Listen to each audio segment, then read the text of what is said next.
the world, one creature has captivated the human imagination more than any other. Often seen, rarely photographed, never captured. It is called Yeti, Sasquatch, but most know the creature as Bigfoot. Now a team of top scientists search the globe, using the latest technology and their expert knowledge of the animal kingdom.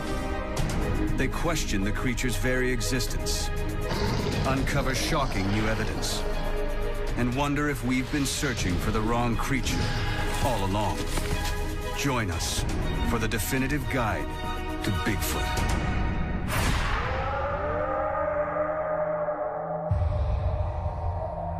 In 2009, more than 250 unexplained sightings of what was believed to be Bigfoot were recorded in North America. But they're the tip of the iceberg. Now, for the first time, we have created a global map of Bigfoot sightings. More than 10,000 from the last 200 years. At first, the sightings appear random, but closer scientific analysis reveals hidden but unmistakable patterns. More than 95% of all recorded sightings take place in Asia or North America. Nearly 70% of these are at high altitude and dense tree cover. There are also distinct hotspots, where sightings are far more common than elsewhere. One is the Himalayas. Here, generations of eyewitnesses describe a gigantic snow ape, the Yeti. 2,000 miles south on the islands of Indonesia, locals talk of a wild ape man called Orang Pendek. While up in Central Asia, sightings of ancient Neanderthal-type humans go back centuries. And here in the wilderness of North America, they see a giant ape-like beast. Sasquatch. Vancouver, British Columbia. This booming city has a population of over 2 million people. But right on its doorstep is a vast wilderness. 62 million acres of ancient forest, much of which has never been logged. The wilds of British Columbia have one of the greatest concentration of Bigfoot encounters in the world, more than 400 in the last century. Here in the forests surrounding Chilliwack Lake in the summer of 2008, 3 sightings took place within 10 miles of each other. 2 on the same night.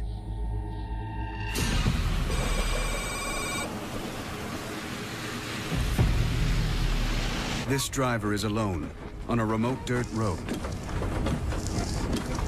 He's never believed in Bigfoot, but he's about to see something that will profoundly challenge what he has previously regarded as fiction.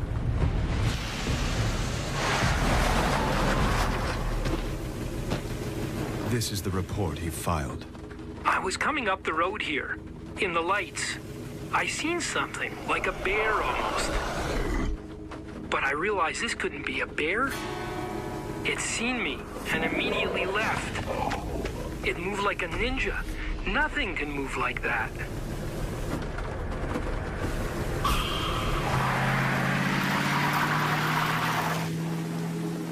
Like hundreds of others, this eyewitness chose to remain anonymous for fear of being ridiculed. But his words are real. 3.5 hours later, another encounter takes place when a trucker spots an identical creature on the same stretch of road. The distance between the 2 sightings? Just 1 mile. The local newspaper filed this report.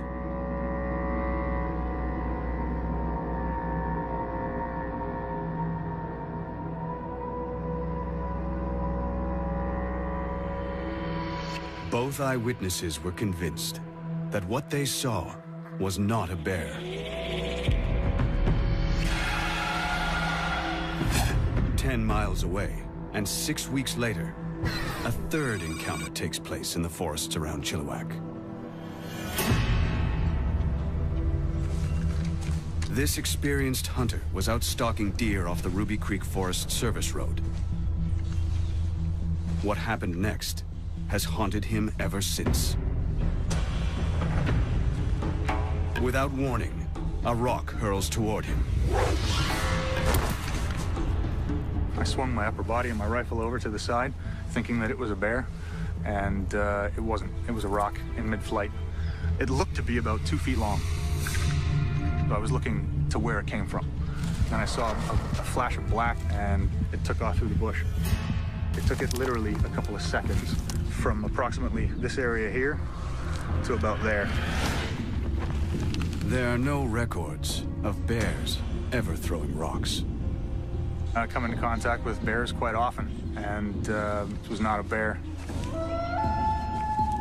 Didn't exactly want to find out what it was. I don't like knowing that there's something out there that can pick me up and use me as a toothpick. I spent the last 2 years trying to forget it ever happened.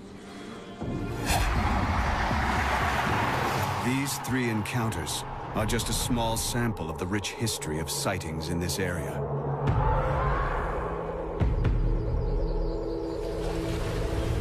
Stories of rock-throwing wild men date back generations in the Chilliwack region. It's July 1934, and local Native American Tom Cedar is out fishing for trout.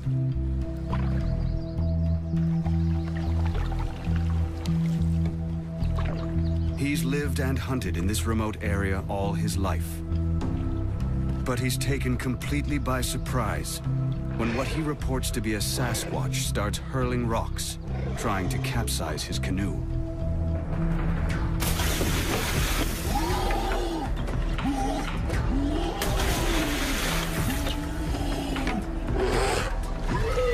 It's one of a series of attacks. And the first time local tribes share their long history of Sasquatch encounters with outsiders. This Sasquatch rock art from Northern California was painted in 500 AD. How do you explain hundreds of encounters stretching back over centuries? Something is out there, but what? Here in one of the world's Bigfoot hotspots, the forests of Canada, 5 of the world's leading scientists have come together to solve this global mystery. Field researchers and specialists, experts in discovering new species of primates, ancient humans, the habitats and behavior of the great apes, the fossil record, and the search for unidentified hominids. Their mission is to focus on how to find these unidentified creatures and establish once and for all if they exist. This is one of the most intriguing questions of zoological exploration that faces science in this modern era. Jeff Meldrum has first-hand experience of what may have been Bigfoot. Did you hear that? That rock was pretty good size.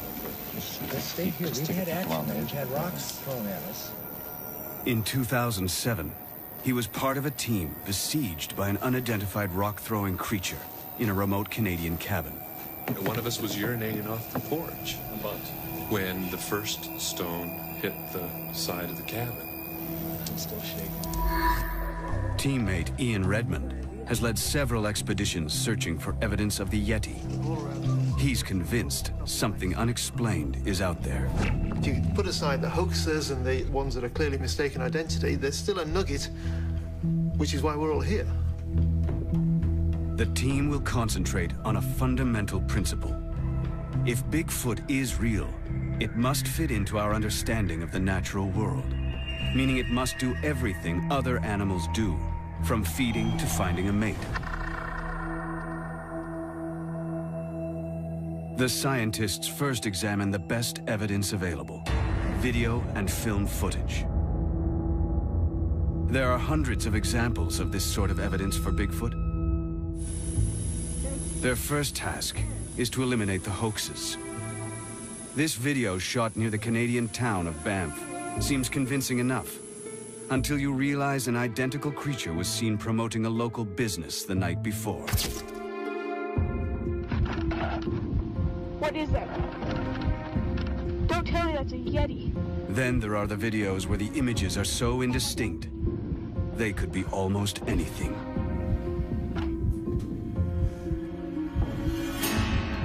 Once they eliminate the obvious hoaxes and the images that are so blurred or out of focus to make any real identification possible, there's very little left. The experts are not so surprised. Animals are there at home in their environment, and we're often the intruder, the visitor, and evading human detection is not that difficult. Just how well animals can live undetected by man was proven by this incredible video footage shot in 2007. It's almost all the evidence we have of a new species of man-sized primate, the billy ape. Found in the remote forest of Congo, Africa, it took primatologists a year to track down and film these giant-sized 300-pound chimps. But local people had talked about them for generations. Anna Nakaris has discovered 6 new species of primates. I believe very much in what local people say. And if local people tell me something is there, I have a suspicion that it may be, even if I haven't seen it. The team points to the discovery of the billy ape as a positive indicator for Bigfoot. If a new species as large as this has managed to live undetected by science for so long, could other species of giant ape-like creatures still be out there? The team goes in search of answers, heading out into the heart of the densest clusters of Bigfoot sightings in the world. And they tackle the single most controversial piece of Bigfoot evidence ever. A team of leading scientists are searching for evidence of Bigfoot that cannot be dismissed. Their goal? To separate fact from fiction and create the definitive guide to this mysterious creature.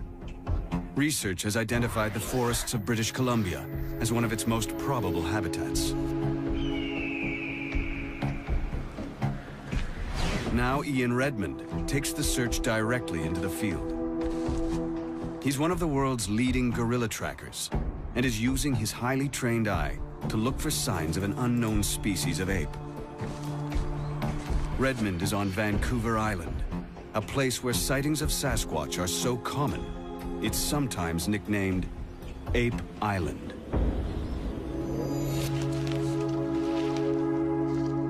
The first thing he uncovers is a mysterious structure, one of several found on different parts of the island. It's an example of what is often referred to as a Sasquatch stick structure.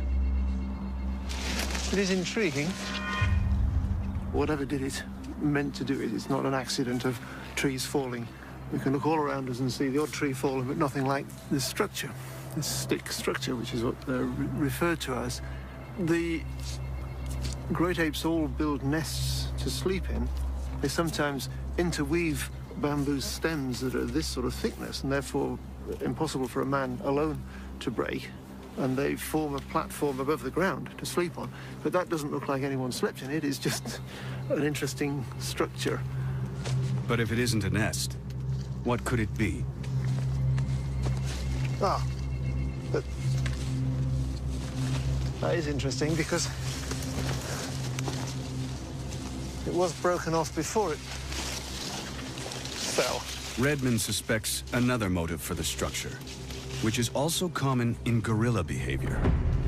If its intention is to tell other Sasquatch that there's a powerful male here and he can break off sticks, that would be an interesting interpretation. If its intention is to warn humans not to enter into the Sasquatch territory, I don't think it's working. It's just going to intrigue us all the more.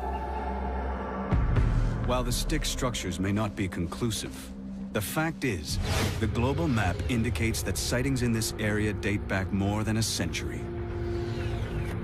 One of Vancouver Island's hotspots is the area around the small town of Duncan, and sightings continue right up to the present day. It was 5 miles from here in 2005 that a local resident had what he describes as an encounter with a giant ape-like creature. Corey Combs is a local dirt bike rider.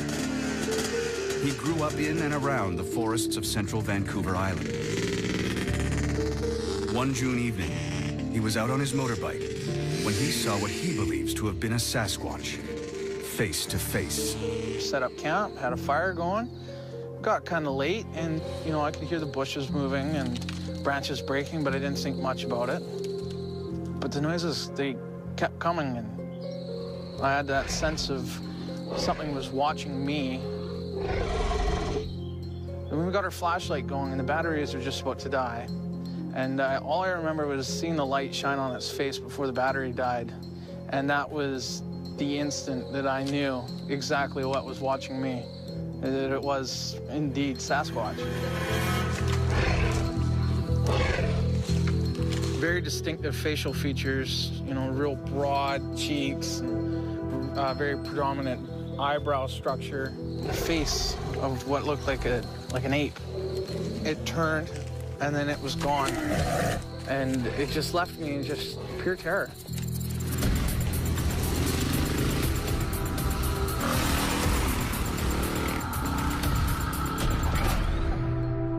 In June 2006, another alleged Sasquatch encounter took place 17 miles west of Duncan.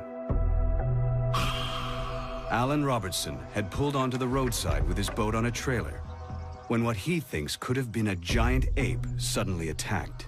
We stopped, you know, do a pee break, but then everything started shaking inside the truck. My stepson says, "We're rolling backwards, we're rolling backwards." I said to him, "No, I've got my foot on the brake, I'm in park." This fear came over me. The safety chain was just hanging. The boat itself was twisted in its cradle, and there was 3 cracks here and 2 cracks here.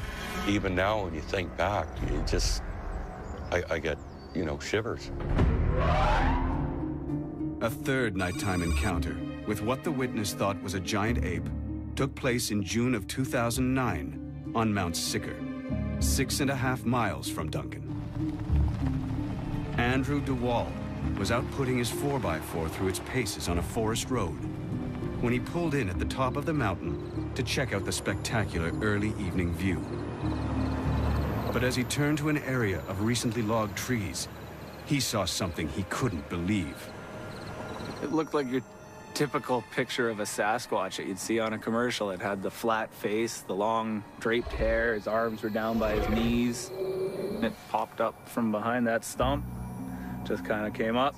They had moved up into about that range, and I just kind of laughed it off, you know? You don't expect to see something like that walking on 2 legs through the bush. So we got out of the truck, I picked up some rocks and I threw them off the corner of my Jeep, and then from the back corner of my vehicle, something yelled at us. It sounded like 20 dogs perfectly in sync, barking at once. It's kind of like a punch in the back of the head. And that's when we both kind of got scared and drove out of here.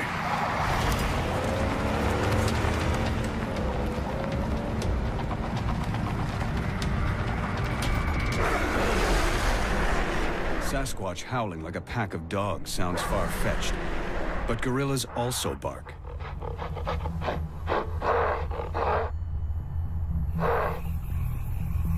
An important factor linking all 3 of these Vancouver Island encounters is that they all took place after sundown.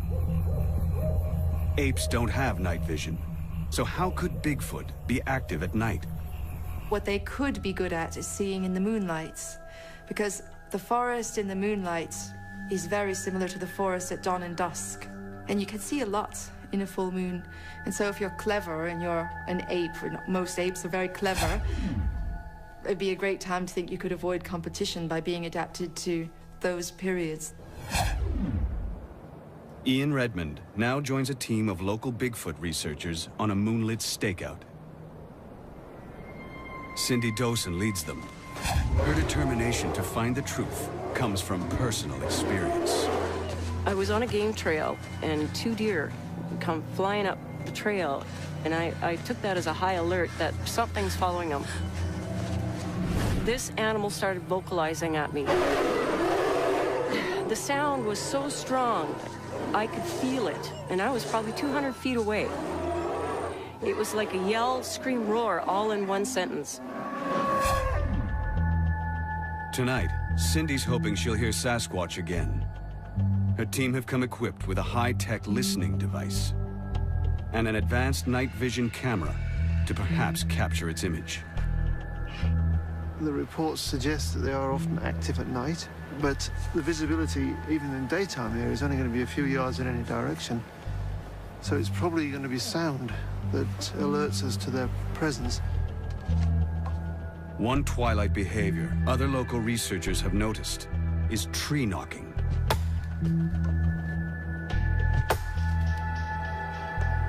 Sasquatch apparently respond to this because they say that if you sort of thwack twice, you'll get 2 taps coming back. And that's communicating. This unusual behavior has been reported in other apes, notably chimps.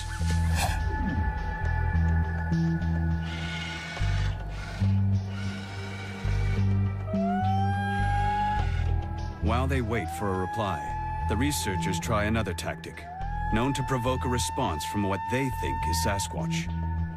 A long call that they believe mimics the call made by females of the species.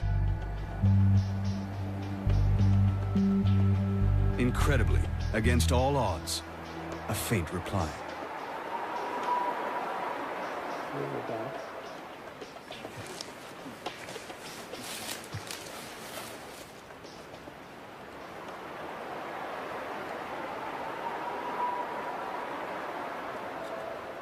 But the researchers are confused. Replaying it again and again, it sounds like it's mimicking field expert Cindy Dawson.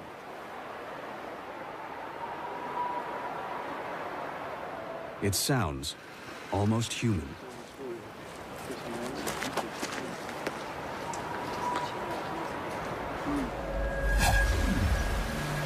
The next morning, Ian Redmond explores the area for signs of a great ape having passed through. What does he think of last night's distant cry? When we heard from some distance behind us a reply, of course, the reaction was immediate. It was extremely exciting, but Cindy was very calm and didn't show immediate excitement at the reply. And I guess she was being cautious because it sounded human-like.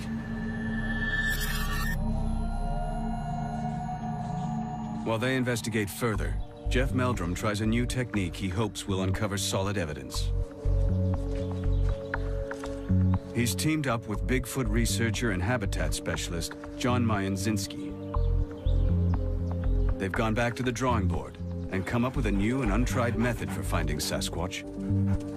Tracker dogs. Well, these detection dogs are used quite commonly in search and rescue efforts, but also in recovery efforts, finding the remains of a deceased hiker or hunter. If dogs like these can be trained to locate human remains, they could, in theory, be trained to find the remains of Sasquatch. The most difficult part of the training is finding something that may give the dogs the creature's scent. Our first sample came from a mountain range in Washington State, about 20 years old now. The other sample is much more recent. This is about 2 months old. It comes from the Rockies, and it was also associated with tracks. It's a tough call. The experts can't be sure if the samples are genuine, nor that they give off enough scent to potentially train the dogs to hunt for remains. The 2 dogs take it in turns to try and pick up scent from either of the samples. The first dog detects nothing.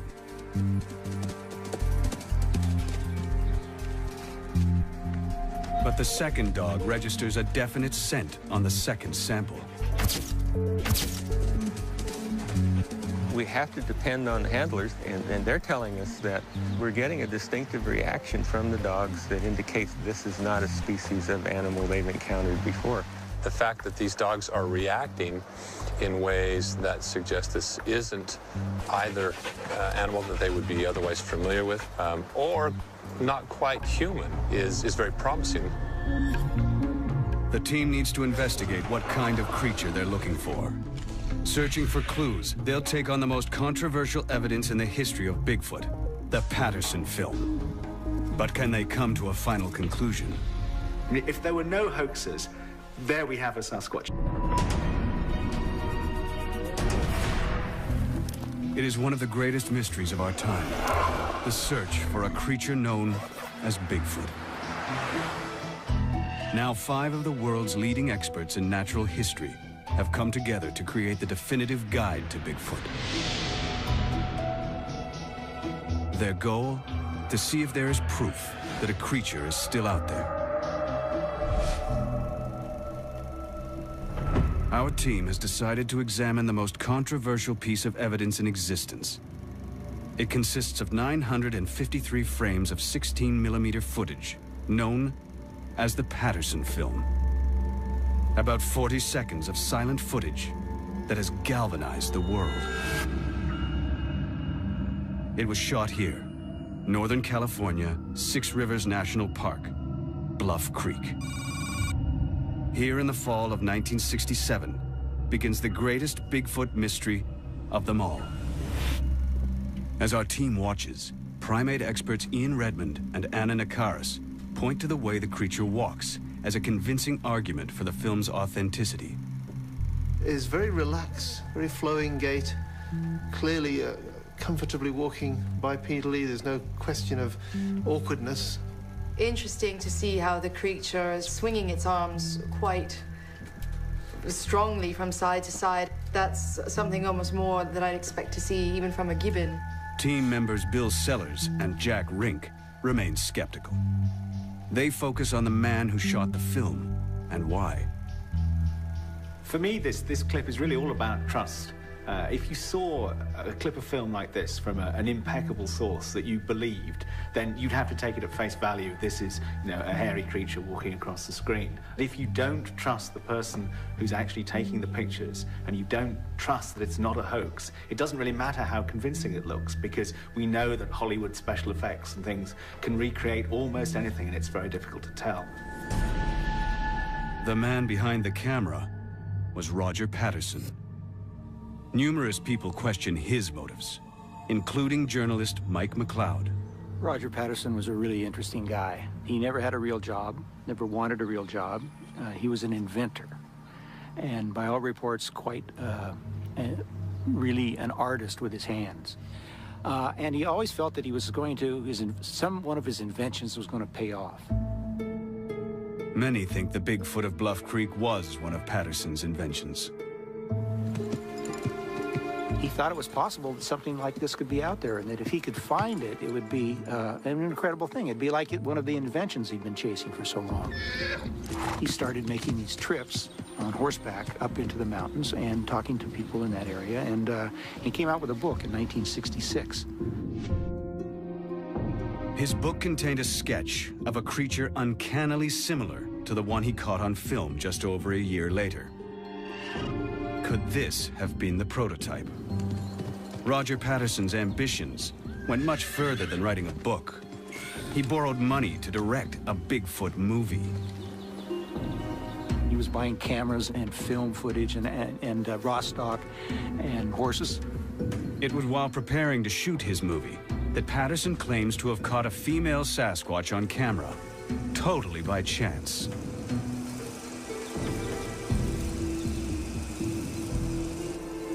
It all sounds too good to be true. Since then, the film has been subjected to 40 years of scientific scrutiny.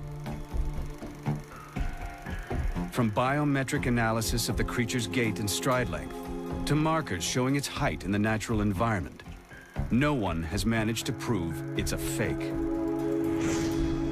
Examining a digitally enhanced section of the film for themselves, the team can see why.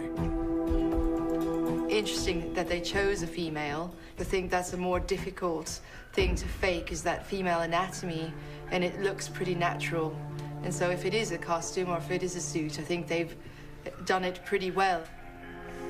If Roger Patterson wanted to create a hoax, why would he go to the trouble of creating an anatomically correct female? Ian Redmond agrees. The film seems too realistic to be a fake creature, created by a rookie filmmaker. The bits of the anatomy just look very convincing. There appears to be shorter hair, slightly lighter hair around the waist. It just looks like the way a silverback's back narrows in a little bit and has that short hair there compared to the longer hair on the arms. It just looks like a silverback. And in 1967, most people had not seen photographs of gorillas. I think it's a very exciting bit of film. But the team disagree on the head turn. The part that really bothers me the most is the turn to look towards the camera. Looks so human to me. But after hundreds of hours tracking gorillas in the wild, Ian Redmond is intimately familiar with how they move.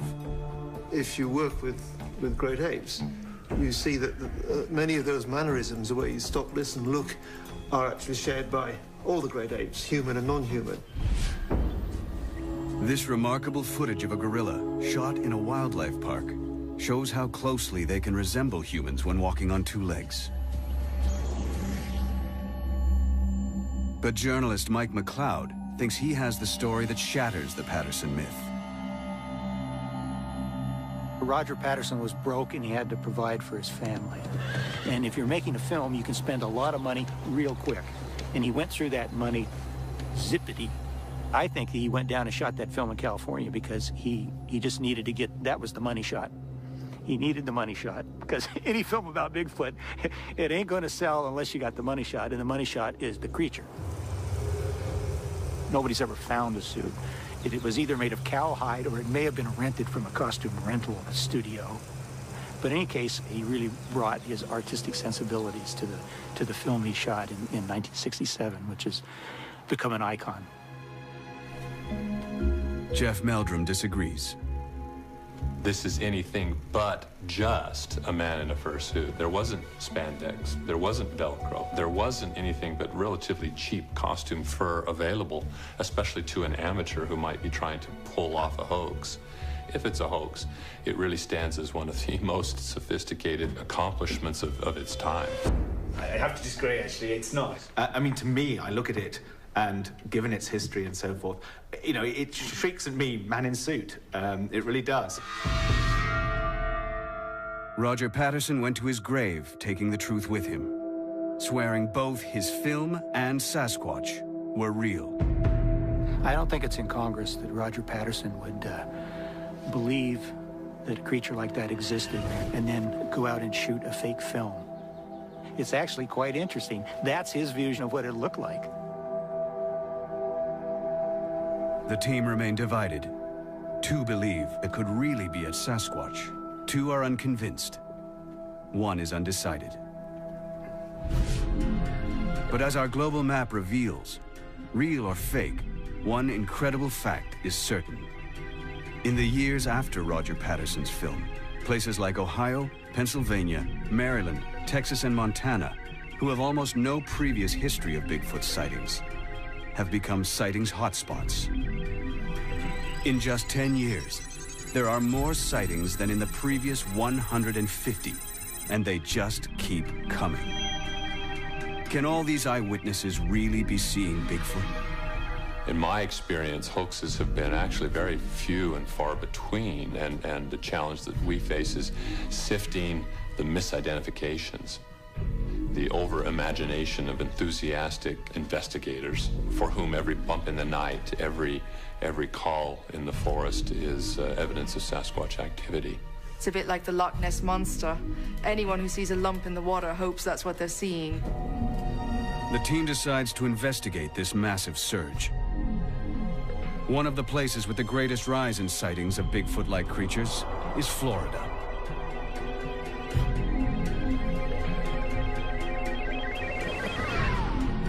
Here, locals claim to encounter a type of Bigfoot they call the skunk ape, because of its terrible smell.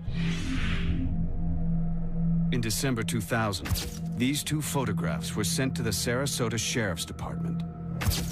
They allegedly show a 5 to 6 foot tall skunk ape that broke into someone's garden.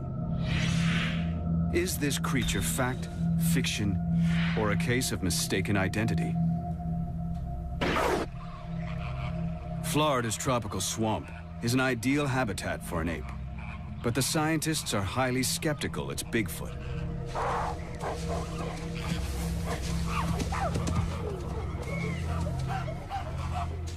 There's a whole huge menagerie of pets that have been released, particularly in South Florida. We know that primates can thrive in these habitats, and chimpanzees are extremely adaptable, and there's a lot of food they can be eating in Florida. Keeping chimps and orangutans as pets became fashionable in the 1970s, just when sightings of the skunk ape took off. A very common issue is for people to buy a baby or an infant primate, keep it until it's a bit older and stronger, and often they're purchased illegally or they're held without a license. And all it takes is 2 or 3 to start a population. They live a long time. I mean, a chimpanzee can easily live to be 60 years old, and so you only have to have a few releases, perhaps, you know, decades ago, and the odd sighting, and that would certainly keep alive a rumor of a skunk ape for a long, long time. The team believes the huge surge of skunk ape sightings in Florida, more than 200, are a case of mistaken identity triggered by Roger Patterson's film. Sightings of skunk ape are probably nothing more than an escaped chimp. But not all clusters are as easily explained. The biggest hotspot the team cannot dismiss is the Pacific Northwest. A region that stretches from Northern California up through Oregon, Washington State, and well into Canada. This area has an unbroken history of sightings. It is from this region that the word Sasquatch originates, and local Native Americans describe sightings of a tribe of hairy giants that date back centuries. This ancient wisdom may be the key to solving the mystery of Bigfoot. A team of scientists is searching for definitive evidence of Bigfoot. Having examined the famous 1967 film by Roger Patterson, they found it caused a massive surge in sightings. But some areas were more affected than others. The team's global map shows them that hundreds of sightings in the Pacific Northwest took place long before Patterson's film, making them potentially far more reliable than sightings reported elsewhere in the years after. A key hotspot is the area around the town of Chilliwack in British Columbia.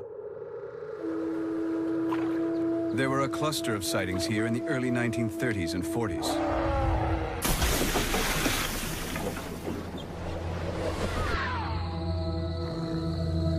One of the best documented encounters took place in July 1934 in a remote forest on the edge of the Chehalis Indian Reserve.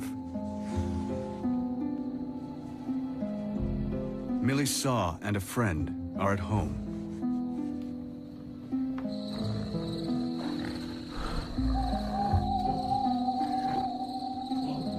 Tonight they will encounter a creature they thought was only a local legend.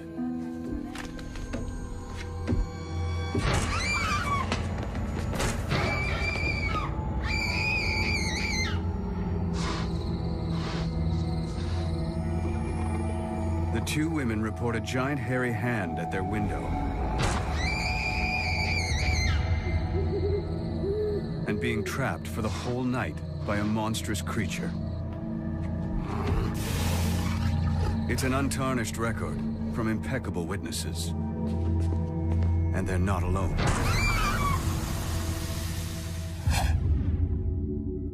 As we move forward in time on the global map, the reports from around Chilliwack just keep coming, in increasing numbers.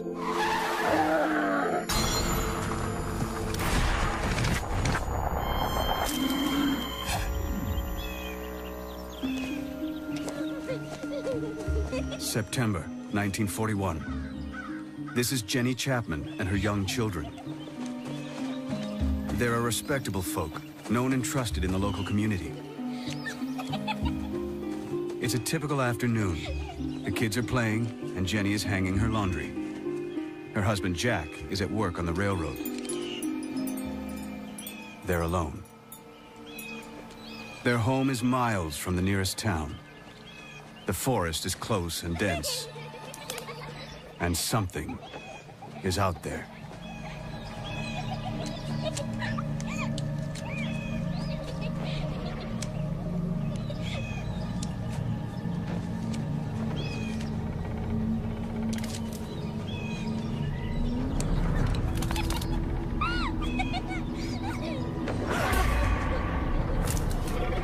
Come here, come behind me. Jenny knows it's not a bear. Come here, stay behind me. And it certainly isn't human. She only knows it is a creature she has never seen before. Jenny Chapman and her children flee for their lives.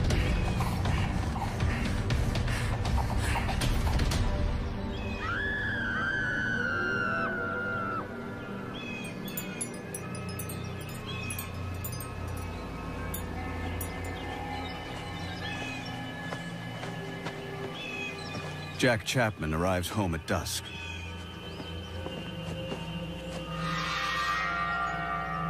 Sarah! Sarah! Jenny! Jenny! He finds strange reddish-brown hair snagged on the high door lintel. The house has been ransacked.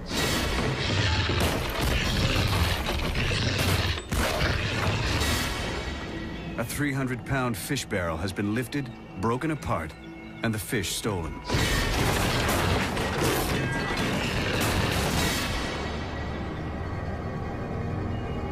Realizing his wife and children are missing, he runs into the forest. Jack Chapman eventually finds his family taking refuge in the nearby town.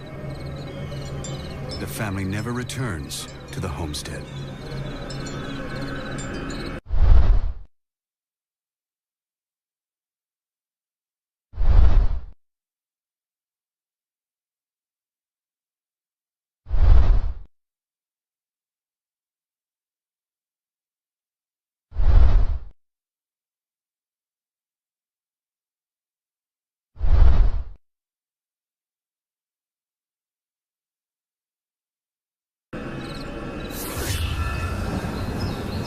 If the creature exists, the team agrees the Pacific Northwest might be one of the few places in the world with enough wilderness and resources to support a large omnivorous ape the size of Bigfoot.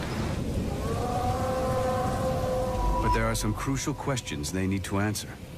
One of the things you need to work out is actually what they eat, particularly what they might eat during the winter when, you know, food is presumably not very good supply. And the sort of the equivalent animal that you might think of would be something like a bear, which of course can hibernate. But the larger primates, really, it's not something that they can do. So you need a food supply.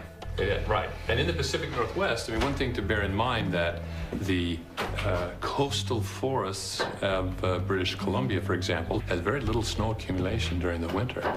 And so there are thousands of miles of coastline through that inside passage up into southeastern Alaska that actually is a very rich habitat and provides a lot of food resources throughout the year. Yeah, things like shellfish and shellfish and kelp and all the invertebrates that are available in the tide pools. The ransacking of the Chapman's house suggests Sasquatch has an appetite for fish. If so, it wouldn't be the only primate to eat seafood. Several species of monkeys eat mollusks they find in shallow water. But Sasquatch are frequently seen far inland at much higher altitudes. Surviving here would require Sasquatch to live on hard-to-process foodstuffs, like sedge grass, leaves, even bark. This in turn would require a specially adapted gut. A very long gut with a long passage time allows them to process coarser food items, leaves and so forth, that would be unavailable to many other animals that inhabit the western United States. It's not out of the realm of possibility whatsoever. But do sightings of Sasquatch in the Pacific Northwest match up with the best food zones for a large omnivorous ape? Using the global map, the team compares sightings with the best possible habitats. They match up almost perfectly. Well, there's a lot of links between altitude, precipitation, and temperature, and also with vegetation. So if you get more rain, you tend to get more vegetation. So we're seeing them in the northwestern rainforest. The whole team agrees that a giant omnivorous ape could survive in the Pacific Northwest. But they need to consider a crucial question. How did a giant ape get to North America? Seeking answers, they look to Asia and sightings of another famous unknown creature, the Yeti.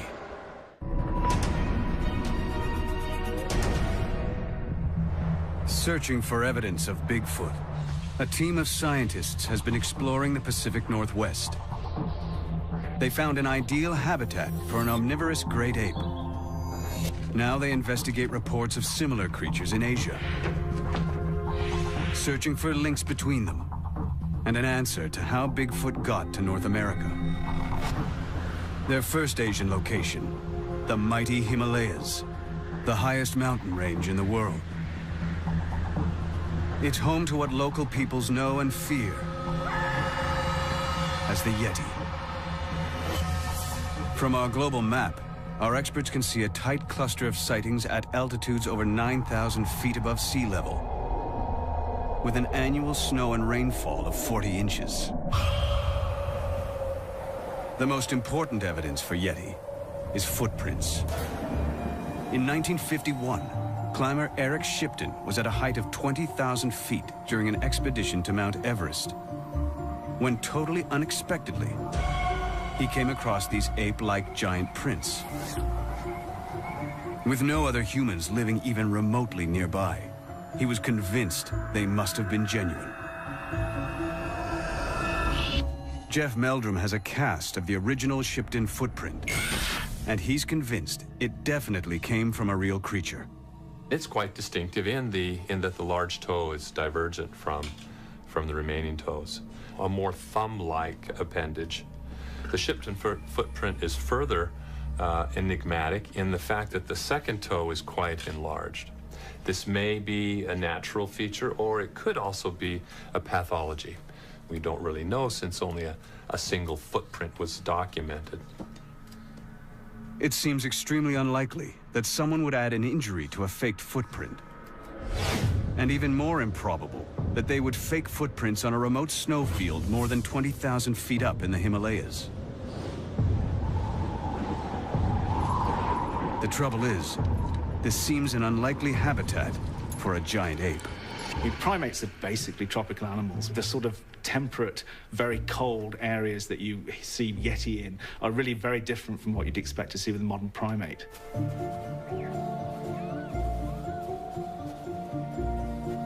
But there are exceptions.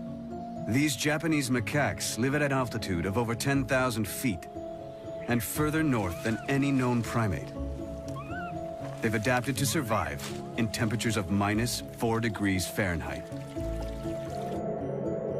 Could Yeti have adapted to live in the same environment?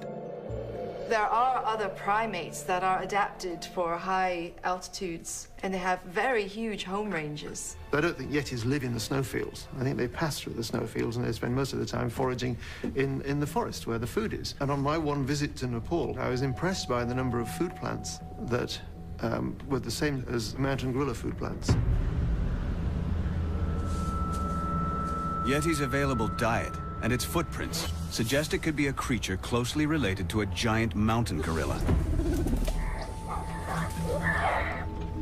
But locals say they have seen it tearing yaks and goats apart with claws. This seems impossible because apes don't have claws. Ian Redmond's experience on expedition suggests there may be a simple explanation.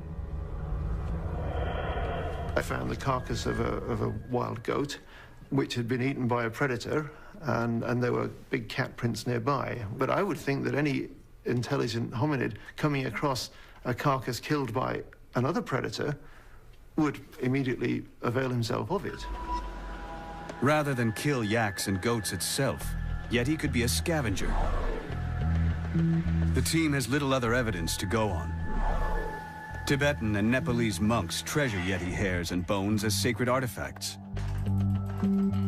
Some samples have been analyzed for DNA, but so far, almost all have been identified as belonging to other known animals.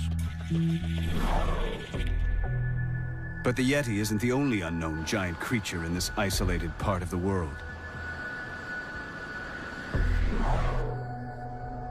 Less than 300 miles from Mount Everest, in the mountainous jungles of the Garo Hills of northern India, there is a long history of sightings of an almost identical creature, called locally the Mande Barum. Local people encounter them all the time.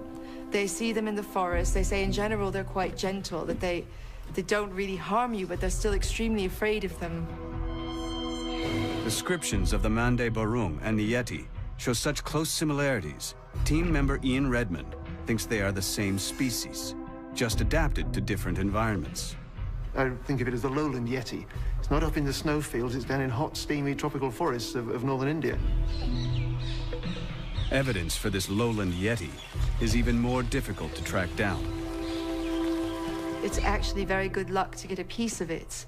And so by the time anybody goes to investigate it, villagers have come from miles around and ripped off a token. And it's almost like a relic, a little piece of a saint. You never see a whole body, but you occasionally see the scalp or you see a finger bone. And in fact, local ranger he had a finger bone, and he wanted to have it submitted for DNA analysis to see what it was. And he gave it to the Department of Wildlife, and they thought it would bring mockery to the department, and so it disappeared. I think what this does, though, is highlight fear of ridicule, because anyone who's seen any of these things is likely to keep quiet about it because they'll be mocked.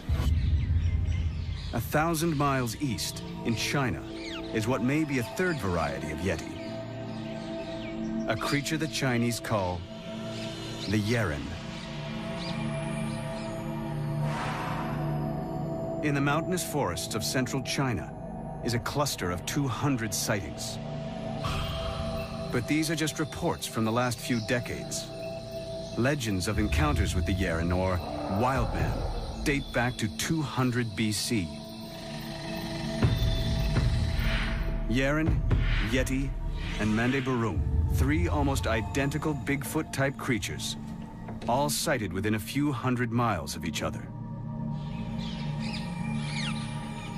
The theory is they could all be linked and share the same ancestor, a giant ape that lived in Asia in the past.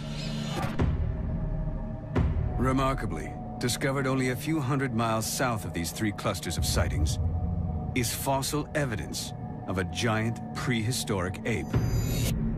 Called Gigantopithecus, for centuries its teeth were used as ingredients in Chinese medicine. Gigantopithecus was first discovered by these molars that were being sold in Chinese apothecaries as dragon's teeth, and turned out to be big ape molars, and then a bit of mandible was found, I understand, and if you kind of put that together, it seems that it was a large gorilla-like ape. It was using bone samples like this that team member Jack Rink, a specialist in fossil dating, worked out how long ago Gigantopithecus lived. Well, to the best of our knowledge, Gigantopithecus's last known occurrence was about 300,000 years ago in southwest China. So that's your geographical and your temporal location for the last sighting in the fossil record. This means Gigantopithecus was still alive at the time of our Stone Age ancestors. There's almost no possibility that humans and Gigantopithecus did not encounter each other So I really firmly believe that there has to have been interaction between these two primates. The majority of the team believe that if the Yeti and Asia's other reported giant apes exist, they are almost certainly descendants of Gigantopithecus. But is the North American Sasquatch? Today, Asia and North America are separated by the Pacific Ocean. But many times over the last million years, a temporary land bridge has formed between Siberia and Alaska as sea levels have changed. It's possible a giant ape could have migrated across this precarious plateau of land into North America. But there's another creature that could also have made this journey. Now the team investigates evidence that sightings of Sasquatch might not be a giant ape, but a species much closer to man.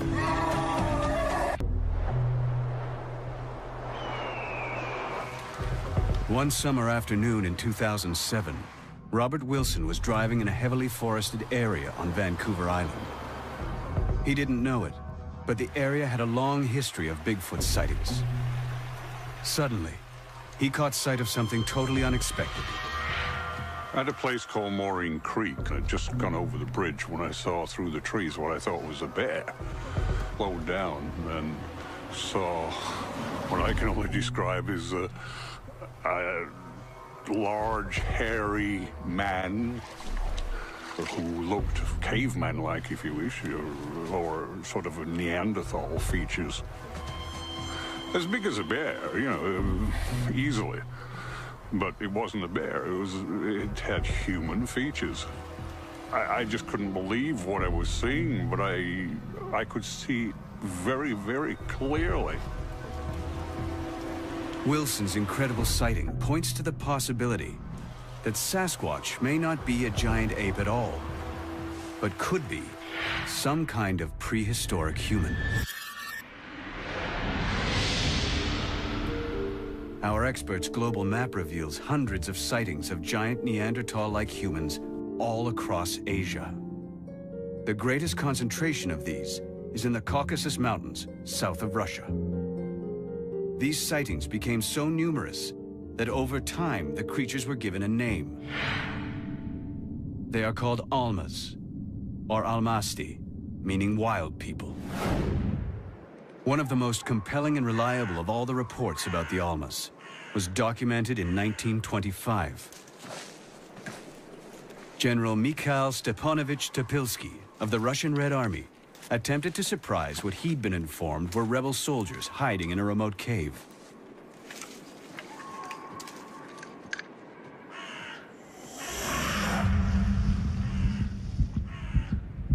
The Russians could hear something moving inside.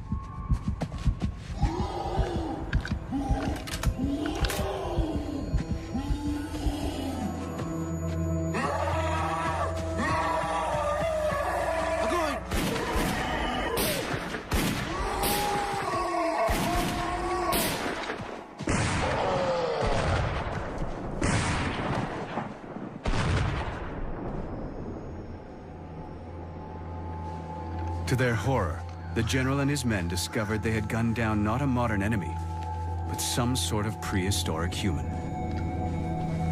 The dead creature lay with his eyes open and his teeth bared. In general, the hair was very thick, without any underfur.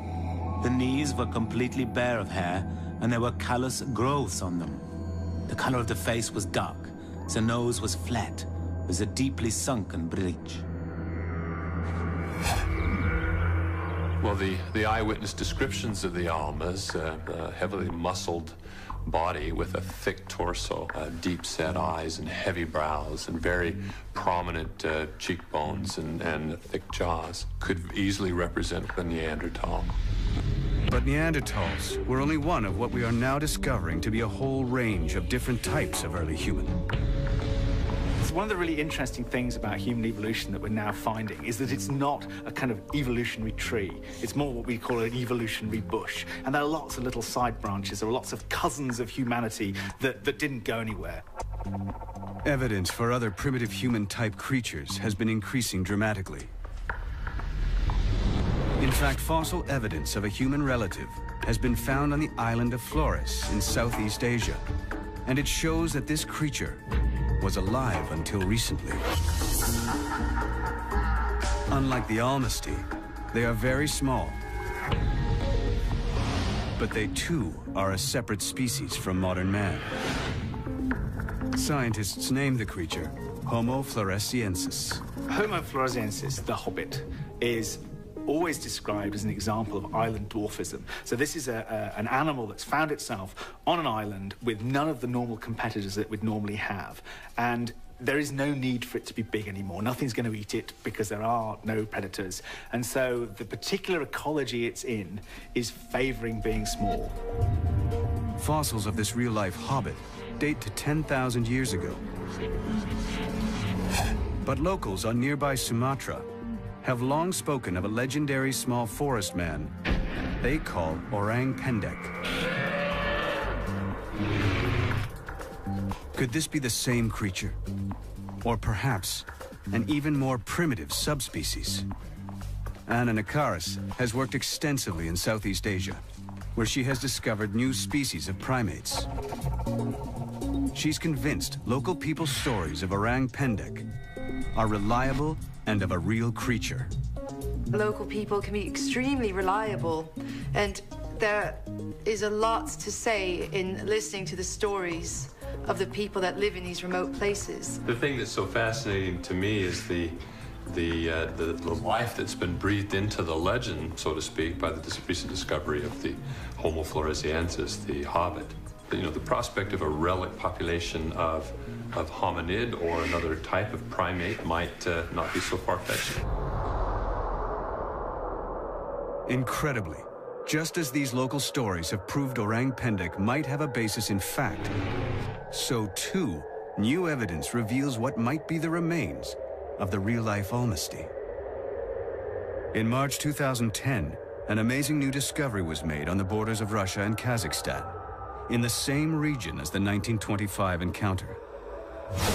From just a single finger bone, scientists identified yet another type of human species. They're calling it the X-woman, or Homo denisova. So we've got this X-woman that's just been identified just from a finger bone that we've extracted DNA from. And the DNA in this finger bone is sufficiently different from the DNA that we've extracted from other modern humans and from Neanderthals that we think it was probably from a completely different species. So in fact, having multiple species of humanity is probably the norm. Scientists now think Homo denisova was a cousin of Homo floresiensis. Some of the team believe remnants of multiple species of humans could still be living today. These days, we seem not to be able to imagine that we can be living side by side with another bipedal creature, whereas in fact we did for 1 million years. And that was only discovered for certain in the 1980s. Exactly. Why would the present be the exception to the rule that has seemed to prevail for literally millions of years? An astonishing new discovery in China may supply the team with another possible candidate in their search to explain Bigfoot. A giant ancestor of Neanderthal called Homo heidelbergensis. Until recently, heidelbergensis was believed to have gone extinct more than 250,000 years ago. But according to Jeff Meldrum, these newly unearthed remains may completely rewrite these dates. It's remarkable because the preliminary dates have been placed at about 12,000 years ago, which is extremely recent. This find suggests heidelbergensis was still alive in Asia when the first modern humans were migrating to North America. Like them, it could have crossed the land bridge that once connected Siberia and Alaska. Next, the team examined if the North American Sasquatch could really be a type of primitive human.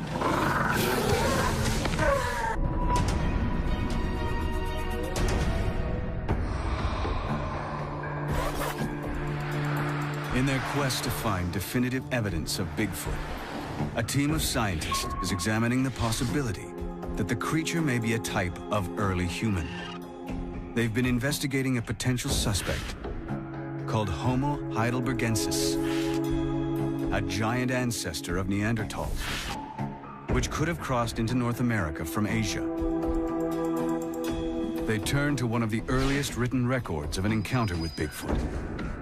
Could it be the same creature?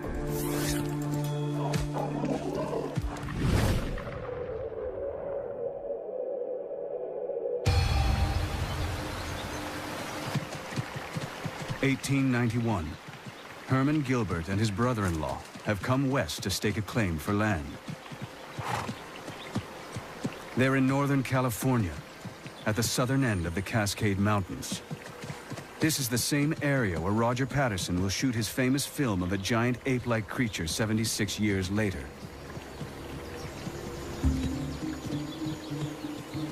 But from all accounts, what they're about to witness may not be an ape, but some kind of human. Both men have already heard the local stories of the What Is It, a legendary local monster to be avoided at all costs. Herman discovers signs of it first, giant footprints.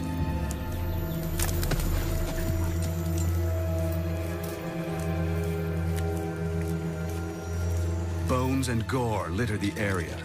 The smell is overpowering.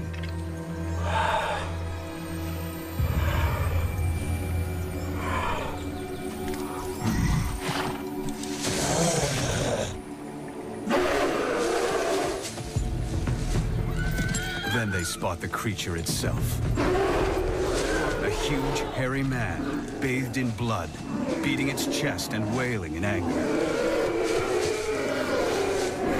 Like others who have seen it before them, Gilbert and his brother-in-law flee.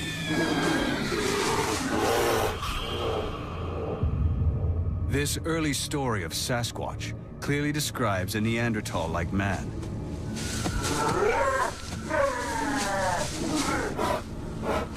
One possible candidate for Bigfoot is an ancestor of Neanderthal called Homo heidelbergensis.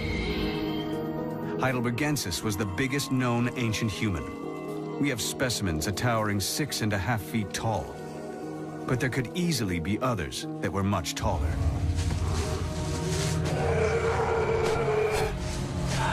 But Jeff Meldrum thinks Sasquatch behavior is far too wild to be explained as that of a human. In the case of heidelbergensis, given its degree of sophistication, intelligence, cultural evolution, it seems unlikely that it would have simply abandoned all of those trappings of humanity to adopt an austere life in the wild. But some of the team disagree and think it may be because it's an early human and has kept some of its human-like traits that we can't find it. It may still practice human rituals, like burying its dead.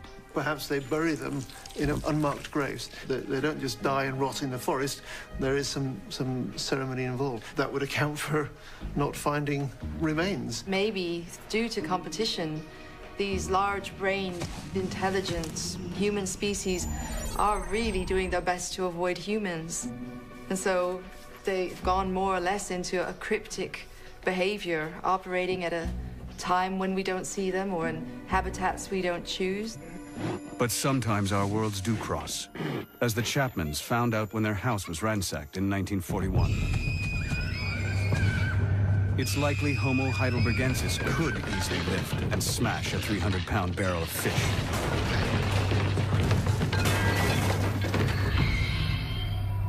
Fossils show heidelbergensis had much thicker bones than a modern human.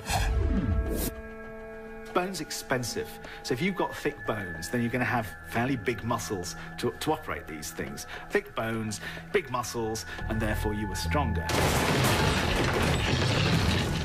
This stronger frame and muscles could also explain how the creatures have regularly been reported to run at speeds of 30 miles per hour. Sprinters, it's all about power. It's all about having kind of a bigger engine. So that's sort of more muscle for your weight. Perhaps they were built for sprinting. Today's fastest sprinters average 6.3 feet tall and run at 27 miles per hour. A super strong 6'5" Heidelbergensis could easily be faster. And that's not all. Native American stories of Sasquatch describe hairy, rock-throwing men, which closely match the description of Heidelbergensis. The tribes of the Pacific Northwest also report the Sasquatch's attraction to human women. These stories stretch back centuries, but even today, they remain protective of women when they believe Bigfoot is at large. When non-tribal people visit those locations where they take special care and they escort the females back to their vehicles and make sure that they are safely off the reservation. And I've personally been escorted off a reservation because they believed that there was a Bigfoot in the location.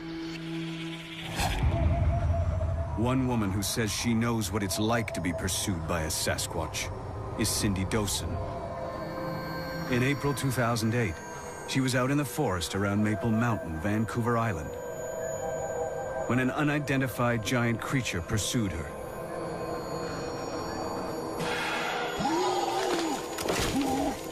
It was in the bush, breaking limbs and smashing trees, about 2 steps behind me. She fled for her life.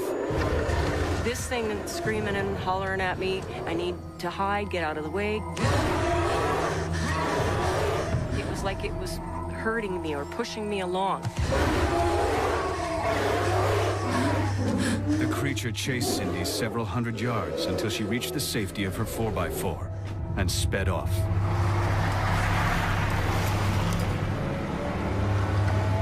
And when I got into my car, I started crying. I just fell apart. And I wouldn't go back out in the woods for up to 3 weeks. I just would not. There's just no way. Was this a close encounter with a lone male Sasquatch searching for a mate? Some First Nation legends go as far to say Sasquatch had children by human women. There is oral tradition that it's happened in the past. They do talk about that offspring have been produced and the child will only usually live a very short period of time due to rapid growth. It's usually very slow, can't learn the language, doesn't learn any traditions.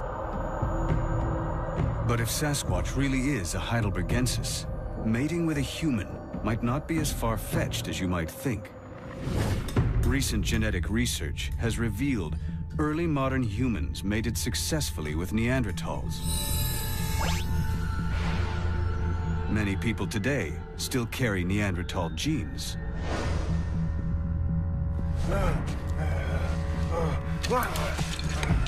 The team has assessed a body of evidence that supports the idea that Sasquatch could be an ancient human. Height, strength, speed, even sexual attraction all make more sense if Sasquatch is a type of oversized Heidelbergensis. But Professor Jack Rink is about to propose a dramatic, never-before-revealed theory that suggests Bigfoot isn't an ancient species, but a type of modern human that has transformed itself into a creature of the wild. Our scientists believe there are most likely 2 explanations for Bigfoot, if it exists. The first is that it's a giant ape descended from a prehistoric creature called Gigantopithecus. The second, it's an unidentified species of ancient human, possibly a Homo heidelbergensis. But now the team investigates a third possibility, a new theory that focuses on the Pacific Northwest.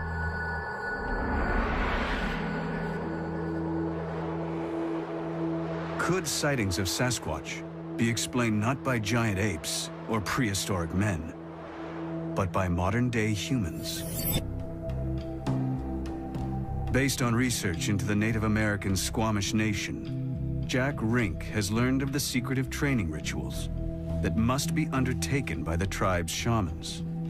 One of the aspects of the Squamish Nation oral tradition is that people become literally wild people through shamanic processes where they have to go off and stay isolated for periods of over 10 years, eating wild foods, being isolated from the other parts of their tribe. So the living wild people apparently do exist. The clues that helped reveal this groundbreaking evidence were uncovered on the rugged shoreline of British Columbia by one of the Squamish Nation's foremost scholars, Professor Rudy Reimer. Reimer was searching for stone tools used by his ancestors when they first settled the area more than 10,000 years ago. People picked up local rocks and modified them for plant gathering and hunting and a whole wide range of other activities. But he kept finding stone tools in out-of-the-way places, and intriguingly, many appeared to have been in use in recent times. When we did find them, they were in odd locations. They were in remote, hard-to-access areas. And to me, as a First Nations person, as an archaeologist, I began thinking about those sites in a different way. Why were these tools being discovered in such out-of-the-way places? Rudy Reimer realized the sites he had been excavating were on land the Squamish had always held sacred, but left untouched.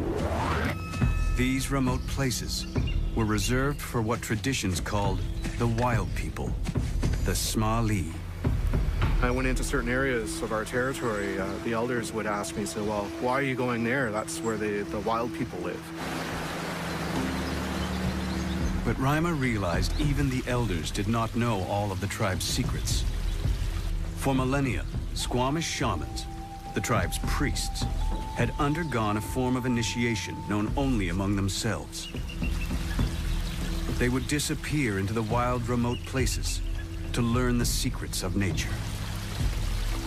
Could there be a connection between the shamans and the Smali?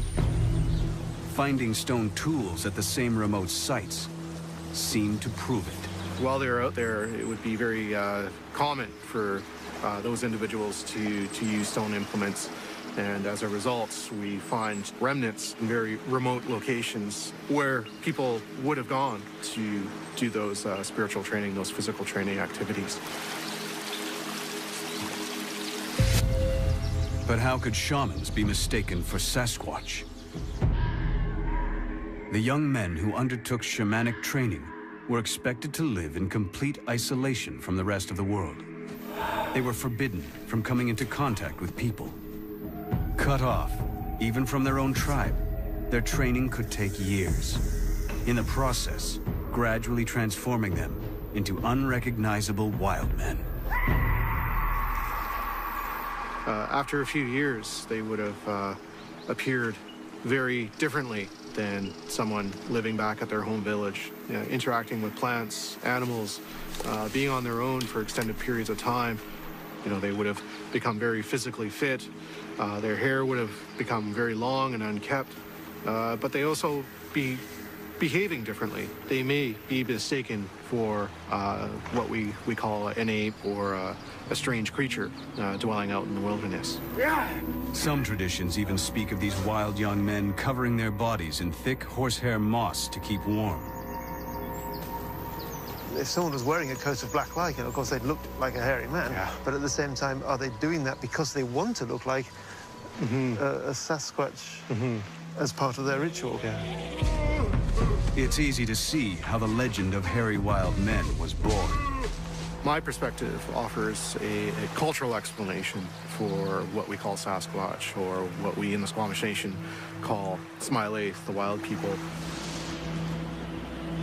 Explaining Sasquatch as a case of mistaken identity would only be possible if shamanic training was still happening in the forests of British Columbia today. Incredibly, this seems to be the case. Carries on into modern day, and those people who are re-engaging with the landscape in those various forms of training, they bring back important messages of the landscape. And it's not just the Squamish people. Tribes all over the Pacific Northwest have similar age-old traditions of wild man training. Can more than 400 local eyewitnesses over more than 100 years actually have been staring into the eyes of Squamish shamans? And could similar shamanic initiations explain sightings elsewhere? And the question might arise, can these account for all of the Bigfoot Sasquatch sightings that we have in North America? Could this really be an answer to the question of Bigfoot? There would have to be a whole lot of tribes participating in this back to nature wild man concept in order for that to be a reality. I don't see how the essence of what Bigfoot is to so many cultures across North America could possibly be represented with such a simple explanation. It's time for the team to weigh the evidence and reveal their findings.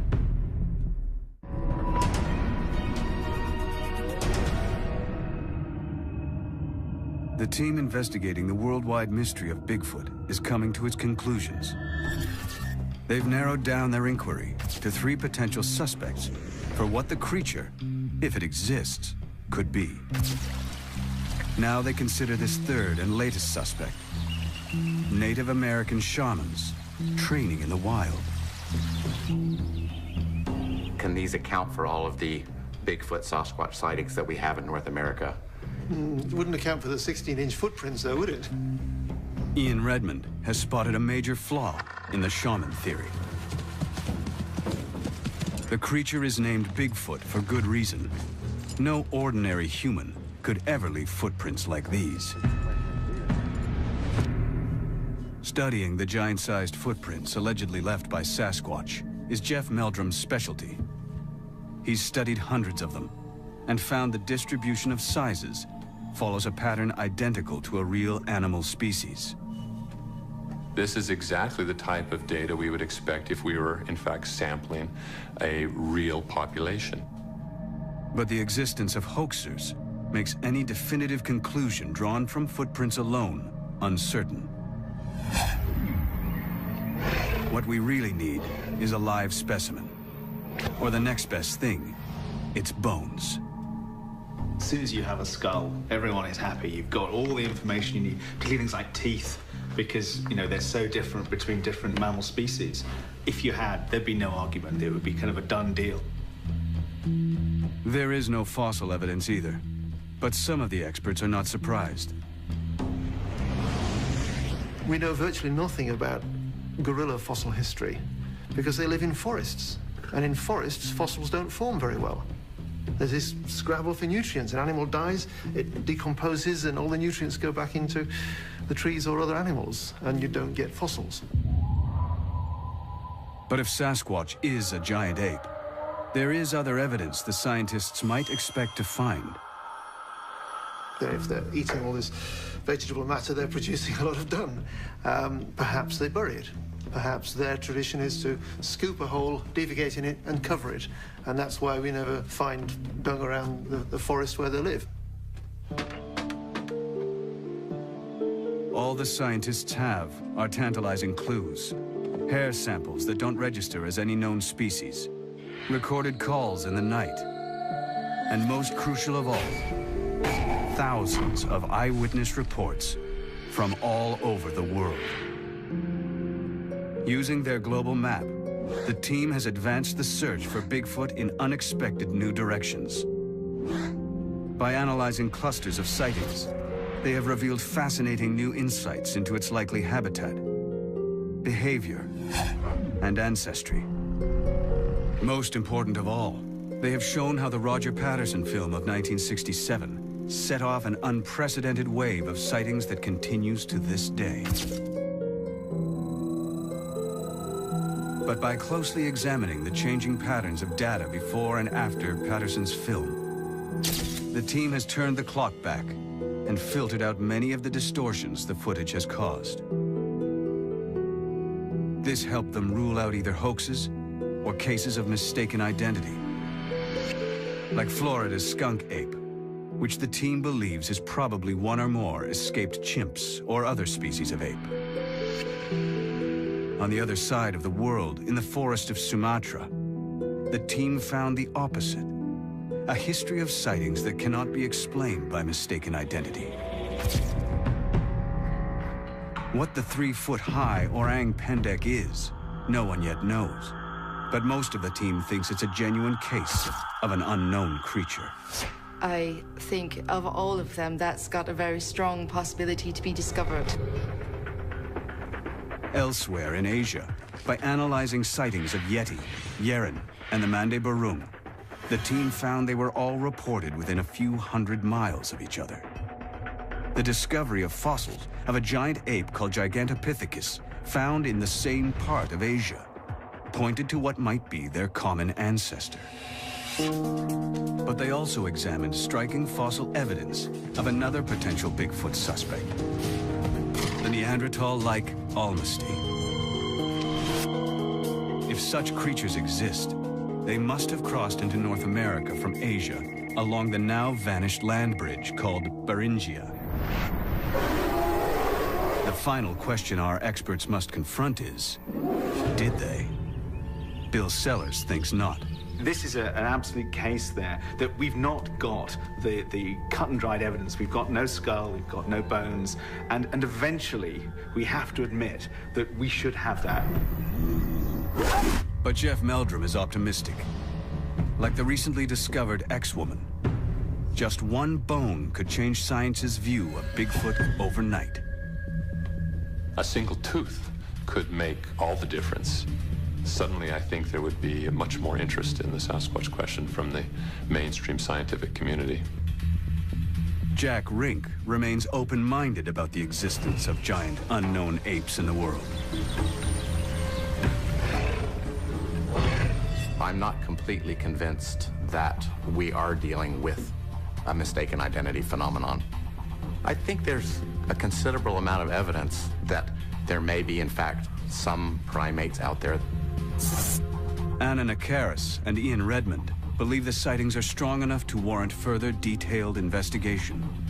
It's extraordinary. Why aren't we putting more people on the ground to live in remote areas with all the appropriate equipment to record sounds and capture on camera traps these creatures?